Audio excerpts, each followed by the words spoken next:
Hello বন্ধুরা, welcome to my YouTube channel. তো আমি কিন্তু আজ সকাল সকাল একদম রেডি হয়ে গেছি আমার কাকা শ্বশুরের বাড়ি, যেখানে আজ মহাপ্রভুর পুজো হচ্ছে। তো ওইখানেই কিন্তু আমরা আজ যাচ্ছি।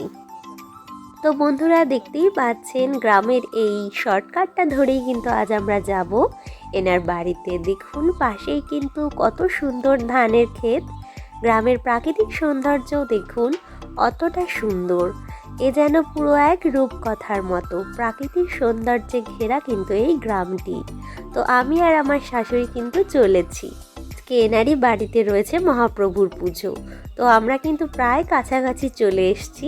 দেখুন ওই দূরে দেখছেন বাড়িটা, ওইটাই হলো ওনার বাড়ি। তো বন্ধুরা, পূর্ব মেদিনীপুর, পশ্চিম মেদিনীপুর এইসব অঞ্চলে কিন্তু মহাপ্রভু পুজো খুবই প্রচলিত। যে কোনো অনুষ্ঠানে কিন্তু এই মহাপ্রভুকে নিয়ে আসা হয়। তো পালকিতে করে কিন্তু এই মহাপ্রভুকে নিয়ে আসা হয়, আপনাদেরকে আমি পরে দেখাচ্ছি সেটা। দেখুন এই কাকিমার বাড়িতেই কিন্তু আজ মহাপ্রভু এসেছেন। দেখছেন গোসাই কিন্তু রয়েছে সব সময় কিন্তু এই মহাপ্রভুর পাশাপাশি। এনার ভোগ থেকে শুরু করে সমস্ত পরিচর্যা এই গোসাইরাই করে থাকেন। তো আমরা কিন্তু মহাপ্রভু দর্শন করে প্রণাম সেরে গেলাম আরও অনুষ্ঠানের দিকে। তো আজ কিন্তু পসরা ভাঙার অনুষ্ঠানও হচ্ছে শ্রীকৃষ্ণের। তো আমরা কিন্তু ওটাও দেখব। বন্ধুরা, তার আগে এই কাকিমার বাড়ির হরি মন্দিরটি আপনাদেরকে দেখাই। দেখুন নতুন হরি মন্দির প্রতিষ্ঠা হয়েছে কালকেই। তো কি সুন্দর হরি মন্দিরটা বানিয়েছে দেখুন। এখানে তুলসী মঞ্চই আছে। তো দারুণ সুন্দর মন্দিরটা, এটা কালই প্রতিষ্ঠা হয়েছে। এখানে প্রত্যেকটা বাড়িতেই কিন্তু দারুণ সুন্দর সুন্দর হরি মন্দির রয়েছে। তো দেখুন সাথে রয়েছে এই পালকিটি। এই পালকি করে কিন্তু মহাপ্রভুকে নিয়ে আসা হয়েছে। বিকেলবেলা কিন্তু এই পালকি করেই দিয়ে আসা হবে। তো চলুন বন্ধুরা, তাহলে আপনাদেরকে দেখাই এই স্টেজটি। এই দেখুন এখানে এই স্টেজের ব্যবস্থা করা হয়েছে। আর দেখুন আজ প্রায় ১,৫০০ থেকে ২,০০০ লোকের খাওয়া দাওয়ার অ্যারেঞ্জমেন্ট হয়েছে।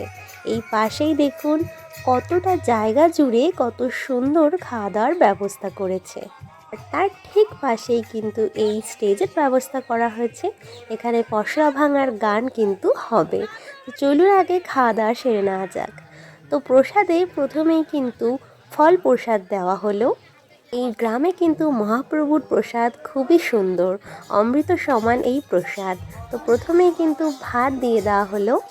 অঞ্চলের লোকেরা মিলেই কিন্তু দেওয়া থেকে শুরু করে রান্নার সমস্তটা সামলে ফেলে। খুব সুন্দর সিস্টেমেটিক ওয়েতে কিন্তু পুরো ব্যাপারটা হয়। তো দেখুন বিচি কলার সবজি প্রথমেই মহাপ্রভুর মেন প্রসাদ। তারপর ছিল মুগের ডাল, এঁচড়ের তরকারি, নবরত্নের সবজি, আর শেষ পাতে চাটনি, পাঁপড় আর পায়েস। আর তারপর আমরা কিন্তু খাওয়া দাওয়া সেরে এই স্টেজের সামনে এসে বসলাম। আজকে শ্রীকৃষ্ণের পসরা ভাঙার গান চলছে।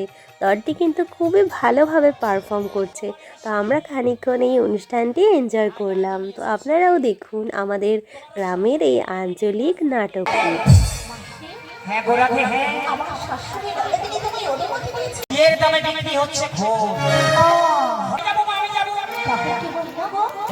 যখন এত কথা, তাহলে তাই যাচ্ছি গো।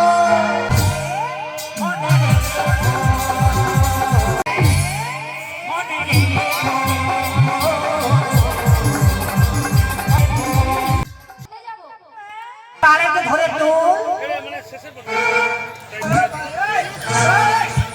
আর একজন এসেছিল, কোথায় গেল? আরে ওকে কোনদিন তো দেখিনি। কিছুক্ষণ গান শোনার পরে আমরা আবারও মহাপ্রভুকে প্রণাম করে কিন্তু বেরিয়ে গেলাম।